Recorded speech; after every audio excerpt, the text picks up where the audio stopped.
Time now for the Daily Answer, sponsored by Salem Surround on The Answer Now TV. Joining us now is House Speaker Mike Johnson. Mr. Speaker, thanks for joining us. You were in the Situation Room Thursday night as all of this was unfolding. Tell us about it.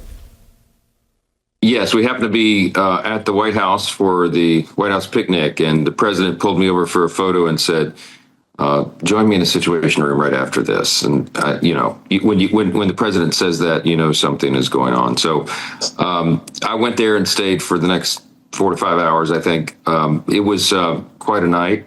We watched, of course, as everything took place, and was in there with the cabinet officials and the president, and they were insistent, as you heard the Secretary of State, Marco Rubio, and others come out and say this was not a U.S. operation.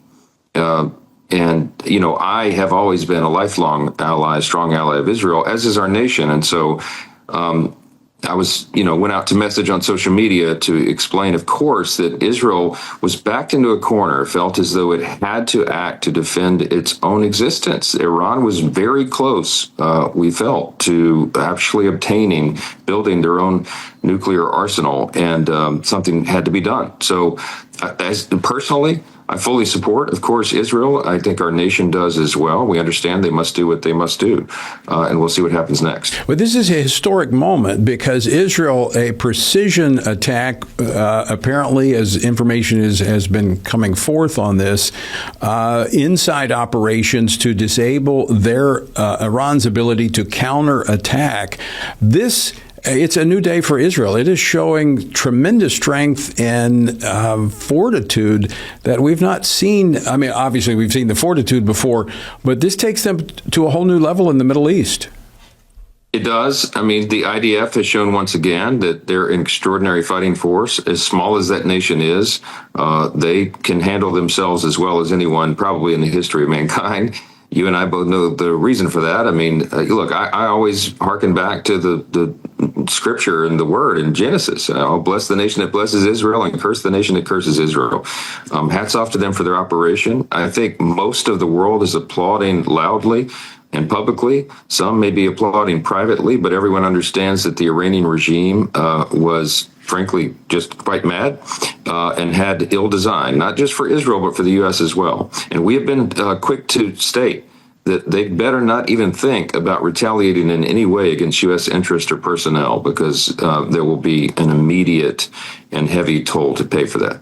I mean, this is obviously it's going to be unfolding here in the days and weeks ahead, but this could be a major shift of the geopolitical landscape in the Middle East.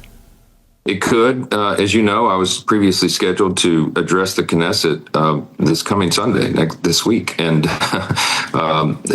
so we'll see how that goes. As of the time you and I are speaking, that's still planned and scheduled. So be an interesting time to be in the region as well.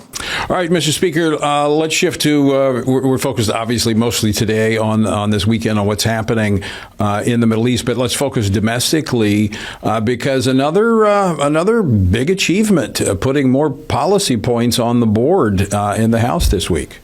Yes, we keep moving step by step, as you know, and we passed the first rescissions package from the White House, and that is codifying much of the DOGE cuts. This one was focused at $9.4 billion. And we effectively clawed back spending of Congress that was misspent because the investigation of all that realized a lot of abuses and fraud and waste.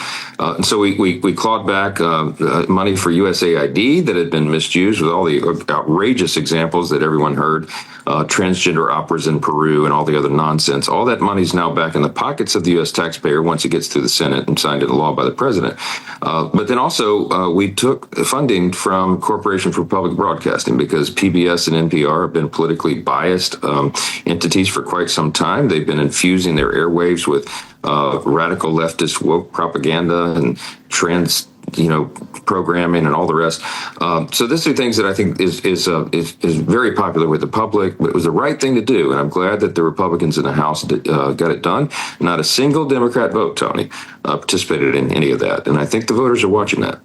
Mr. Speaker, just about a minute left. I spoke with Texas Senator John Cornyn, a part of the Senate leadership, regarding the reconciliation bill. A lot of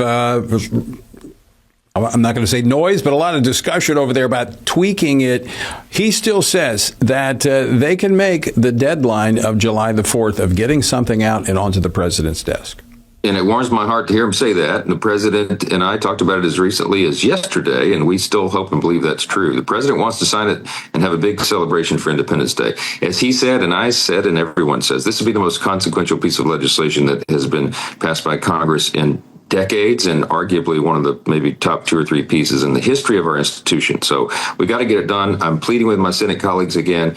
Please don't modify it much, because I've got to get it through the House one more time. And I think we can. I think they'll make minor modifications, and we're going to get this done for the people.